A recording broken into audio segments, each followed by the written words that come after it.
Our next speaker is one of WALS' former board members and a community activist extraordinaire. Chris Mericle is going to talk about 3 years of meetings, reports, and tours. Chris Mericle. Thank you.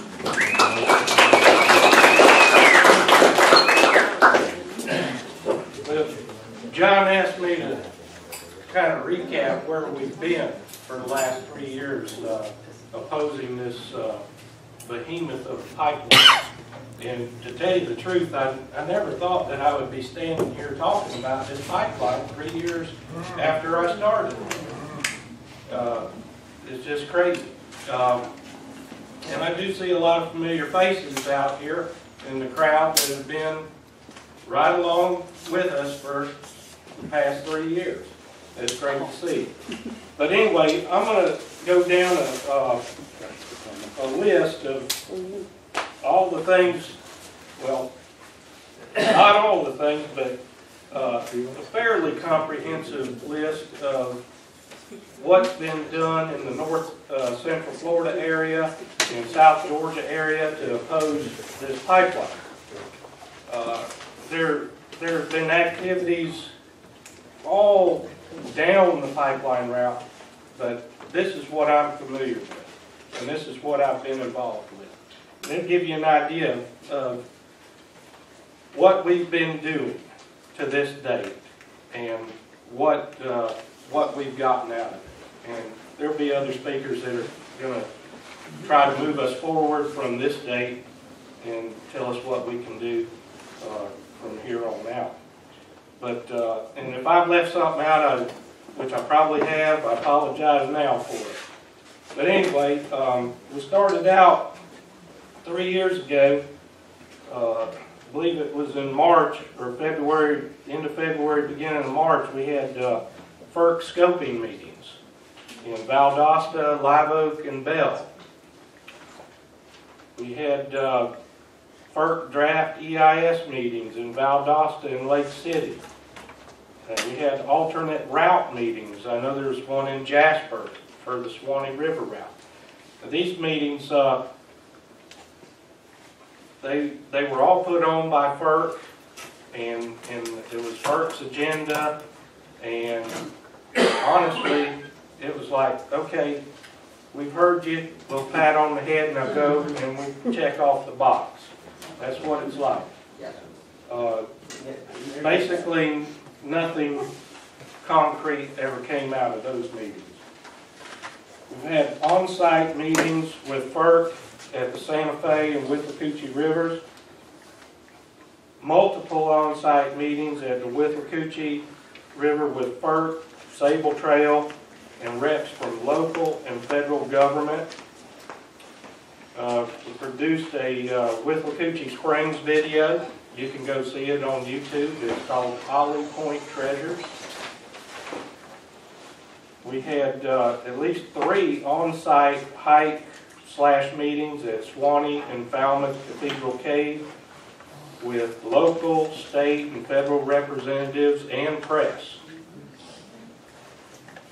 We had educational outings and events at Swanee River State Park, Gainesville, and on the rivers.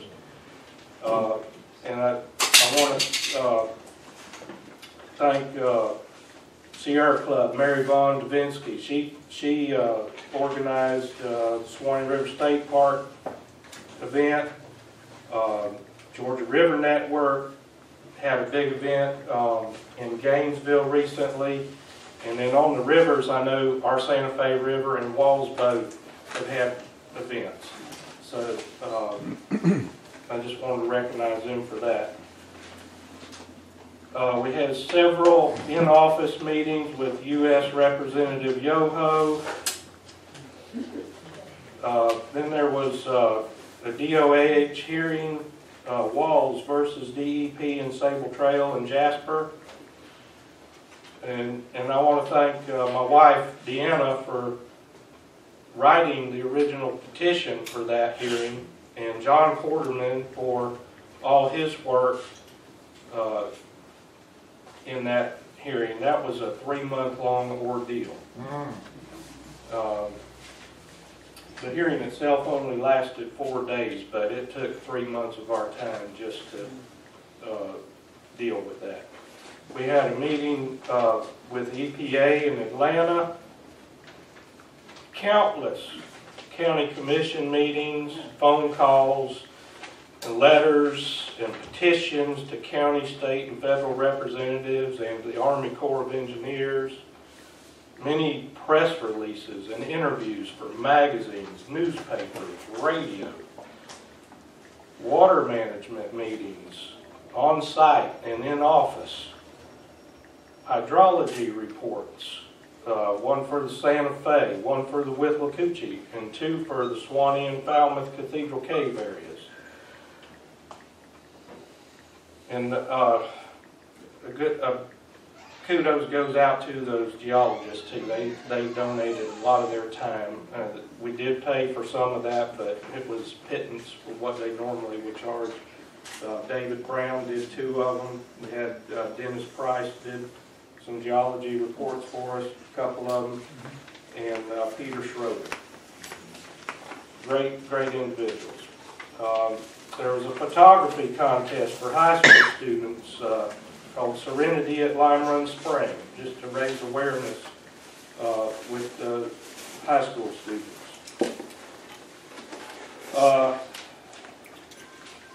Organizations that helped with all this.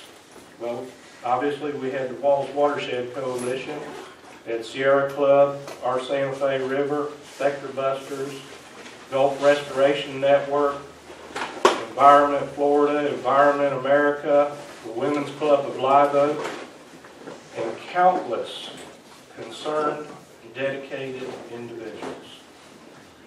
And I tell you, met so many good people doing this. That is one of the really bright spots about this whole ordeal.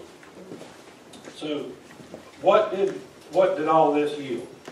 3 years of work. Several counties passed resolutions opposing the pipeline. Lowndes and Hamilton. Several county commissions wrote letters to the Army Corps asking for further evaluation on the route. I think there were 4 of them. Hamilton, Swanee, and Marion, but the 4th one eludes me. Madison, thank you. Hamilton County filed as an intervener in the process.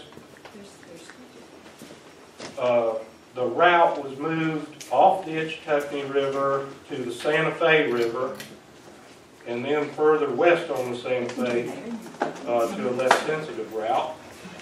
So that was good. The route was moved off the Withlacoochee River, resulting in 1 less river crossing. That's the North River. Yeah, the Withlacoochee I've been speaking of is the North Withlacoochee here that runs between Hamilton and Madison counties.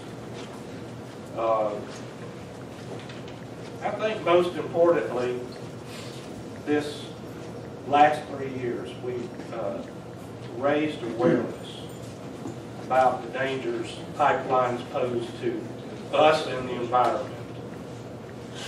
And we've been part of a national movement away from fracking and natural gas and pipelines and fossil fuels in general. And this is making it easier to usher in a new era of clean, renewable energy. Chris,